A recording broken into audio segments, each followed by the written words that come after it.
Hey everybody, welcome back to History Student Reacts. Today we'll be watching Red Cliffs in Jiangling, Three Kingdoms by Kings and Generals. Now this is the third and I believe final episode in Kings and Generals Three Kingdoms series. I've been very much enjoying it so far. I'm very excited to get into this episode. But before I do, this episode was requested by one of our wonderful patrons. If you would like access to exclusive content and the ability to request videos yourself, then please check out the Patreon. It is linked down below. Now, with all of that out of the way, let's jump right into this reaction.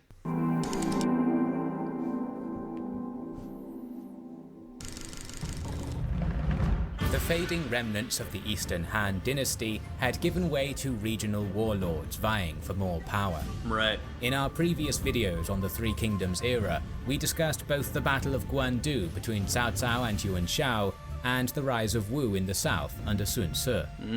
Now we must bring these two narratives together when the two victorious powers collide in the famous Red Cliffs campaign and the Battle of Jiangling. Sun Ce rose so quickly and then died. But a remarkable fellow. I really enjoyed all that we learned about him. This video is brought to you by Total War Three Kingdoms, a brand new strategy game that combines a gripping turn-based campaign of empire building, statecraft and conquest with stunning real-time battles.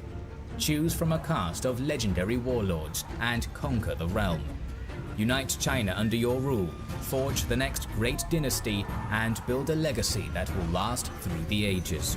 Recruit heroic characters to aid your cause, and dominate your enemies on military, technological, political, and economic fronts. Will you build powerful friendships, form brotherly alliances, and earn the respect of your many foes? Or would you rather commit acts of treachery, inflict heart-wrenching betrayals, and become a master of grand political acts of treachery? Your legend is yet to be written. What an advertisement! One thing is certain: glorious conquest awaits. Buy the game on Steam by clicking the link in the description. Alright, Though Cao Cao's victory over Yuan Shao at Guandu had been decisive, his men were exhausted, so he held his northern army on the Yellow River before returning to his capital at Xuchang in the autumn of 200 AD. When Cao Cao's superior army turned against the rebellious Liu Bei in the east, the latter fled to Jing to Liu Biao. As he was a prominent warlord, Liu Bei was placed in command of Liu Biao's northern frontier. I'm really curious where we're heading now. I feel like we sort of dealt with the north, sort of dealt with the east, but we still have like the south and west to contend with. So I'm curious. And of course, the whole point of this series is that we see the consolidation of these numerous states, polities into, the three kingdoms. That's the idea. We see the growth of these increasingly powerful warlords and these increasingly centralized kingdoms. And I know Oversimplified, just by the way, on an off note, Oversimplified has an episode, a video on the Three Kingdoms era, and I will be reacting to that at some point, just to get some more general context, and began to cause constant problems for Cao Cao's generals in the area. At the same time, Cao Cao himself achieved further conquests in Shu province. Loyalty was cemented in these regions by the creation of military agricultural colonies, known as Tuntian, which rejuvenated the communities devastated by decades of conflict. Interesting. I mean, that's not a bad idea. We've really been dealing with the military side of things, which is fair enough, because one, that's sort of the focus of this series, and two, this was such a militarized era, and there was so much fighting going on, but, and I think we have seen this throughout the series, it's worthwhile to remember that the politics is tied up in this as well. Everything can't always be militarily focused. You need to secure your territory, you want to govern it well, and if you can do something like that, be like, alright, we're going to try and rejuvenate some agriculture here, I think that's a good way to boost your legitimacy in the region. Present you as more than just a violent, illegitimate warlord, but a real leader. The summer of 202 saw Cao Cao return to the site of his victory at Guandu, where 3 weeks later he received news of Yuan Shao's sudden death. Inauspiciously for his state, Yuan Shao had not appointed a successor, leading to immediate tensions between his three sons. Oh man. Seeing this apparent Just like we see so many times throughout history with so many emperors and monarchs, if you were someone in that sort of position, I guess I'll say the executive position, we usually see this with like kings and emperors, but if you're someone in that position, you have so much power and succession is unclear, it is not clear who is going to succeed you, then you're basically going to have civil strife, if not civil war, when you die, which is, a disaster for your kingdom. weakness, Cao Cao crossed the river at the end of autumn 202 and gives an opportunity to an outsider, someone like Cao Cao, to get in there and take over while all of your subordinates are scrambling to fight each other. Attacked Yuan Tan, the eldest of the three.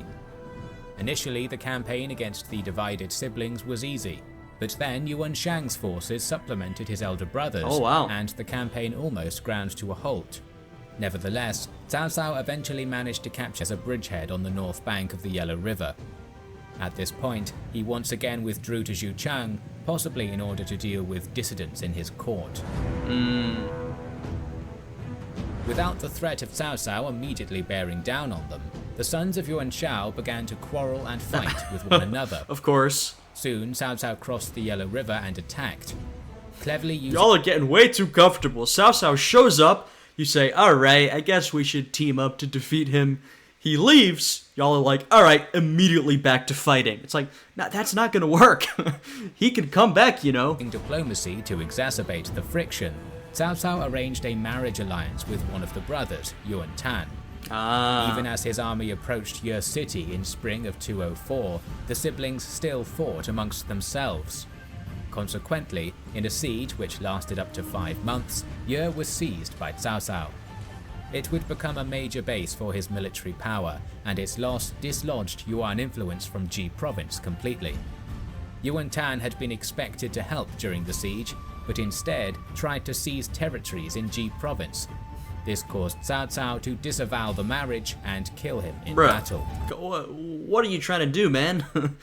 With that marriage alliance, I would think you understand that your best bet is sticking with Cao Cao. He's taken over this territory. He's becoming very, very powerful. I mean, of these warlords we've seen, Cao Cao, I feel like, has gone the furthest in terms of developing his own base of power. Maybe that'll change, maybe that's not even true, but I don't know, that's just the impression I get. But, you make this marriage alliance with Cao Cao, it's like, I feel like you should know that your best bet is just to hitch your cart to him. Alright, if he rises, I rise. And instead you do something foolish like that? Come on now.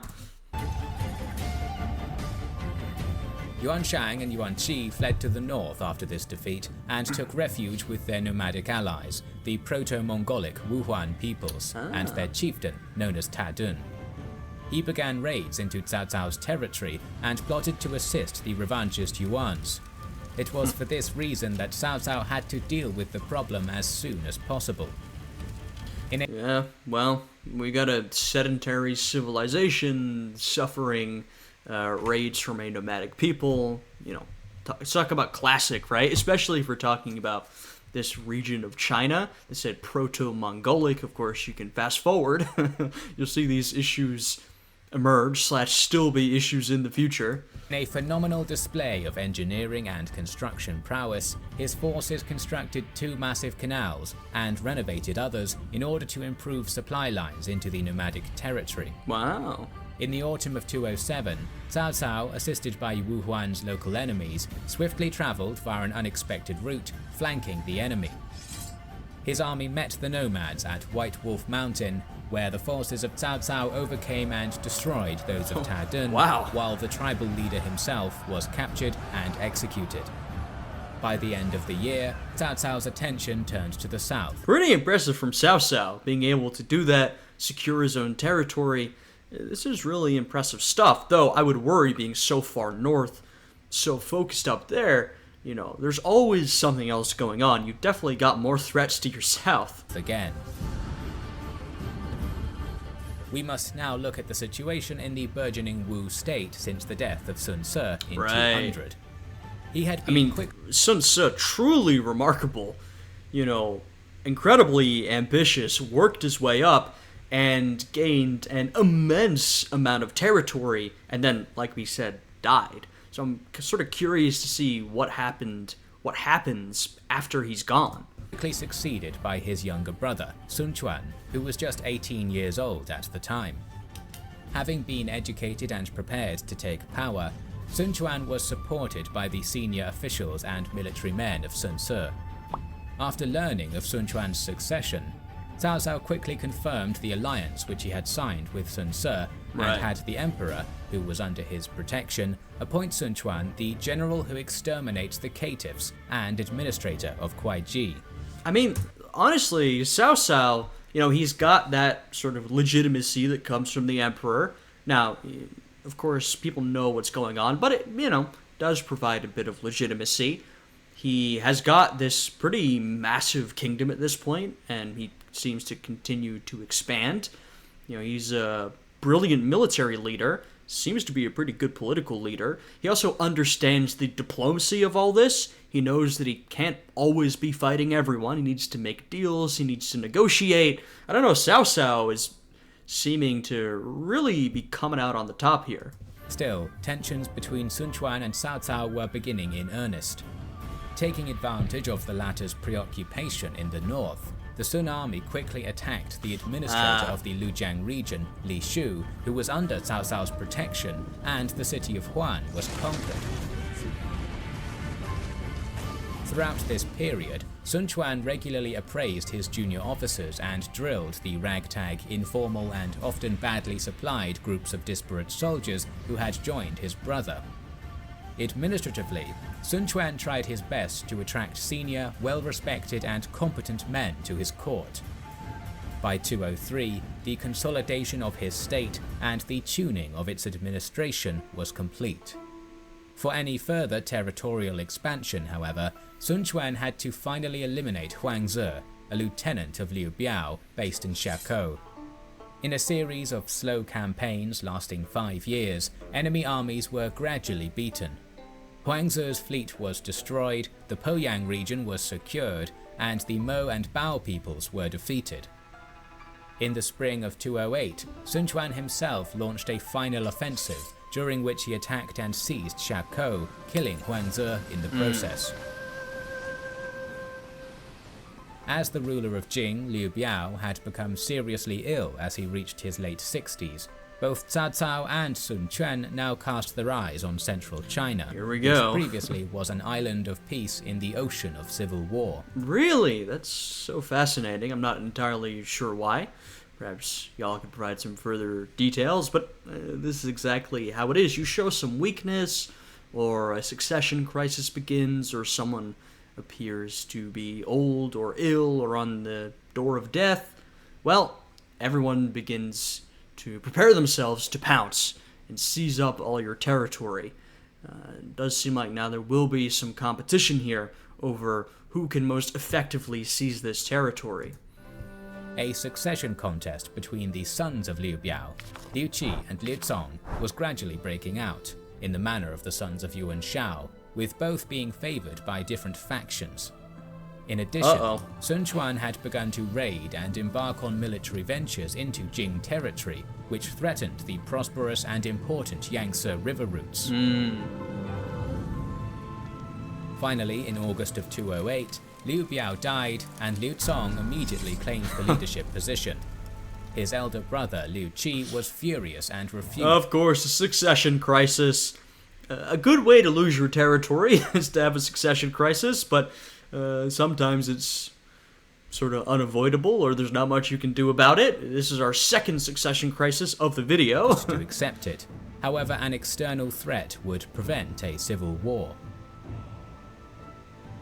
Oh, really? In September of 208, Cao Cao's army reached Xinye on the borders of Jing province, having been levied extremely quickly. It is likely that his urgent action on this occasion, compared to his lax attitude in the Yuan Civil War, was due to the presence of his aggressive and experienced old enemy, Liu Bei, who might have a chance at usurping the administration in Jing. Threatened by Cao Cao's looming presence, Liu Cong swiftly surrendered. Wow. This capitulation left Liu Bei, who had been encamped at Fan, in a perilous situation, and he fled as quickly as possible, but was slowed down by many refugees who accompanied his soldiers. Seeking to chase his enemy down, Cao Cao split from his main army and ranged forward with 5,000 elite cavalry. Okay. After 12 hours and 120 kilometers of hard riding south from Xianyang, Cao Cao's mounted force finally caught up with Liu Bei and his ponderous mass of humanity at the Chang slope. The untrained, badly armed and outclassed followers of Liu Bei were utterly defeated, and the man Typical Cao Cao W. Another victory for Cao Cao. How does he do it? himself was forced to flee My with God. only a few companions. The majority of his baggage and the refugee column fell into Cao Cao's hands. So is Cao Cao just gonna rip through this territory and take it all? How much territory can one man get? My Flight, goodness. Liu Bei rode to Jiangsha in order to link up with Liu Qi at Fangkou, while Cao Cao continued his march south to seize the crucial riverine naval base at Jiangling. Control of this strategic hub gave the northern warlord control of the Yangtze as far downstream as Xiakou. Right. Despite the fact that Liu Bei and Liu Qi were now allied, their forces paled in comparison to those of Cao Cao, and it was clear they needed help. They would turn Well, I think I see help coming right now. to Sun Quan for aid, and Liu Bei sent a distinguished diplomat named Zhuge Liang on an embassy to Chaisang, where Sun Quan had made his forward base. Perhaps if they all unite, they can finally defeat Cao Cao. After days of diplomatic wrangling, Sun Quan agreed to the alliance, convinced of the fact that Cao Cao's forces would be unfamiliar with the terrain and exhausted. A Sun army of around 30,000 quickly began to coalesce and march towards Fangkou. Alright. Meanwhile, after seizing Jiangling, Cao Cao's main contingent had sailed down the Yangtze River with his huge fleet, while We've got a very important choke point here along the Yangtze River. It's a very important river. In terms of Chinese history, the territory we're looking at, I imagine, for control of the country more broadly, this is a very important point to hold, which is, of course, why everybody wants it. If Cao Cao is to take this, I mean, his power only continues to grow. His dominance only continues to grow. another section of his army marched via the direct route on land. The forces of Cao Cao and the allied forces would meet at Red Cliffs. As the large northern army converged on the site of the battle, it was in a poor state, which Zhuge Liang had predicted. Uh-oh. Many of the northerners were exhausted from marching and were stricken by disease in the unfamiliar, marshy and damp climate of the Yangtze River Valley. Cao Cao's army encamped on the northwestern shore of the Yangtze near Wulin, and the allies set up their camp opposite him at Red Cliffs. In the allied Sun Liu camp, the soldiers were relatively fresh, and only Liu Bei's forces were probably tired from their extensive withdrawals south. Alright. In the dead of winter 208 AD, the Battle of Red Cliffs began. Cao Cao wanted to forge a crossing across the Yangtze so he could freely advance on Sun Quan's or Liu Qi's territory. To accomplish this, Cao Cao launched an initial naval engagement with his superior fleet in order to establish a bridgehead, supplemented by the capture. I mean, Cao Cao's men are perhaps more tired, worn out, but he does have this big army. He holds an important position. He's got the naval superiority. He still holds a lot of advantages. And if he can properly use those advantages, then he can still absolutely win this battle. At this point, it's really nobody's victory yet. You could absolutely see it going either way, depending on the decisions on each side. Yangtze fleet at Jiangling. However, despite a definite advantage in troop numbers, the northern army was held off by the allied forces opposite them. At this, both sides withdrew to their respective camps, and a stalemate began. Cao Cao wanted to collect and rally his forces for a few days, while the allied forces, commanded by Zhou Yu, did not feel strong enough to risk a full-scale assault across the river. Two events occurred at this point, which would shape China for years to come. Okay, I'm very curious to hear about these events. With his forces seasick and inexperienced in riverine warfare, Cao Cao tried to compensate for this by chaining his ships together, which increased their stability but decreased their maneuverability. Okay. On the other side of the river, a cunning officer under Zhou Yu's command named Huang Gai put forward a bold strategy. Genuine desertions from the Allied forces had been occurring for days, so it was decided this was to be used against Cao Cao in the true style of Sun Tzu.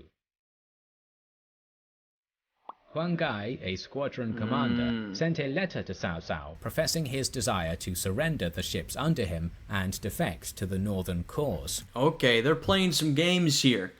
They're like, alright, we do not necessarily want to engage Cao Cao head to head. Though his men may be tired, first of all, they will probably regain some of that energy. They may be unfamiliar with the environment, but he has this massive force that they don't necessarily want to go up against. And as they said in the style of Sun Tzu, gone but not forgotten, they're going to play a bit of a game, going to use a bit of trickery. They've been presented with a couple options. What do? Do you stay defensive? Do you cross the river?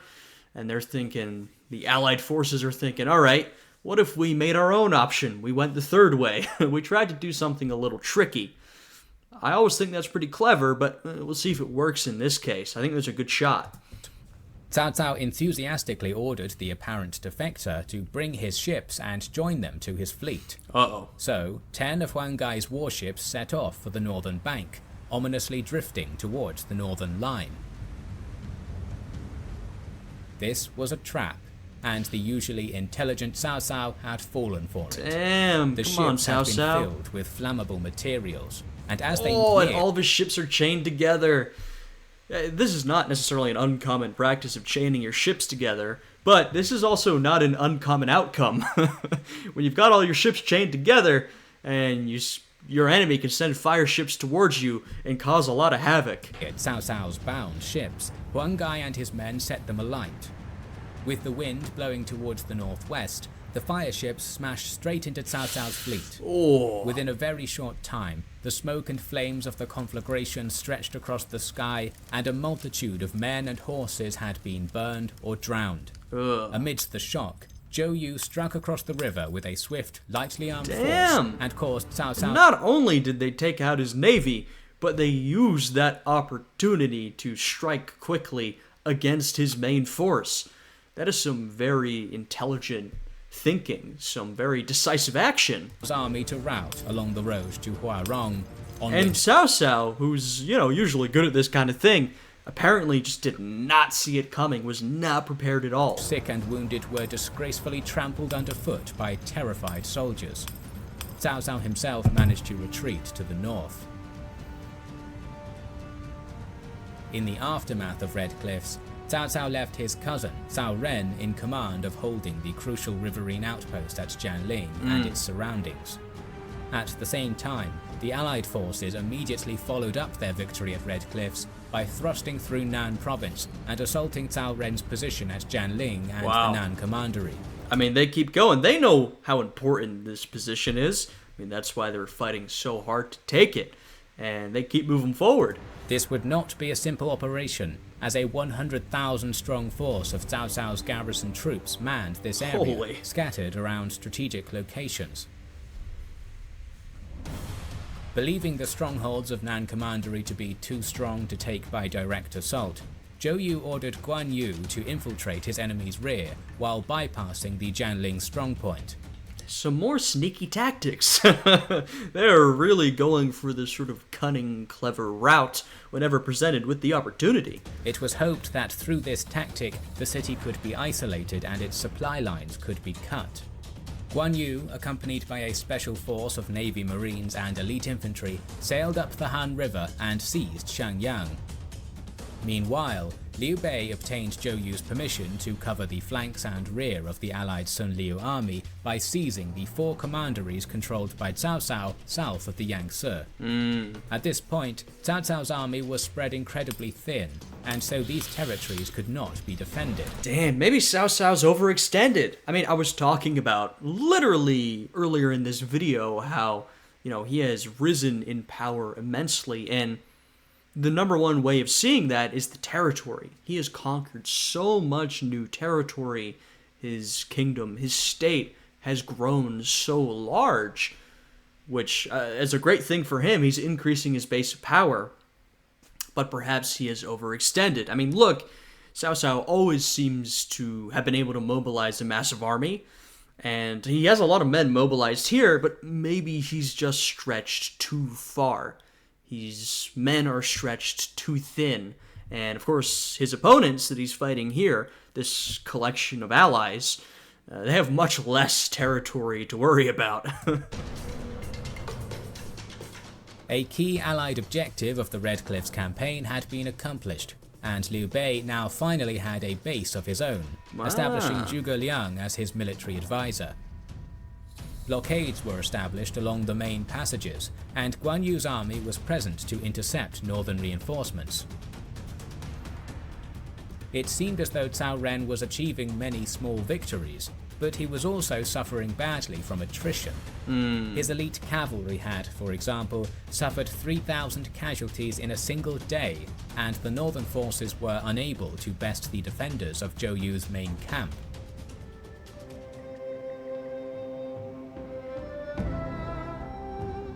Continually harried by the allied forces, and no longer able to sustain the bleeding his army now suffered, Cao Cao ordered his cousin to retreat from... Yeah, it really does seem like Cao Cao was just too overextended. He could not concentrate enough men to hold the territory, and being so overextended, it becomes easier, especially if, like I said, your opponents are focused on less territory. It becomes much easier for them to strike at you repeatedly, to harass you, even in small ways, but small ways that cause big damage on a larger scale or over a longer time frame. Seems like Cao Cao is having to pull back. Though, I mean, frankly, he already was very powerful and already controlled an immense amount of territory. Jiangling. This campaign was Cao Cao's final chance at reuniting China under his name, and probably... And to be fair, that was his goal, and at a certain point, it looked like he was never super close to actually achieving that, but, go backwards a couple minutes in this video before those major losses, and you could well imagine that Cao Cao was on the way to reuniting China under him and him alone. He would have still had a very long way to go, as we can see from just this map. He has other states to contend with. Sun Quan is still quite powerful, based on the kingdom, the empire that Sun Ce managed to develop. So, I don't think it would have been easy for Cao Cao. It's not like it would have been inevitable, even if he had won, Red Cliffs. But before Cao Cao had to pull back there, I think there was a serious possibility, or at least it looks like, he could keep heading in that direction. Resulted in the centuries of further division, which would continue until the rise of the Sui. Wow. Those are some pretty big consequences. We are planning to continue our series on the Three Kingdoms period, so make sure you are subscribed to our channel and have pressed the bell button. Alrighty, and I don't think they continued it, did they? This video is what? It's from 2019, 4 years ago. I believe this is where they finished their Three Kingdoms series. They did these episodes. Maybe there are more. If there are, hey, you can let me know down in the comments below. But I believe this is sort of the main Three Kingdoms series that we have just completed.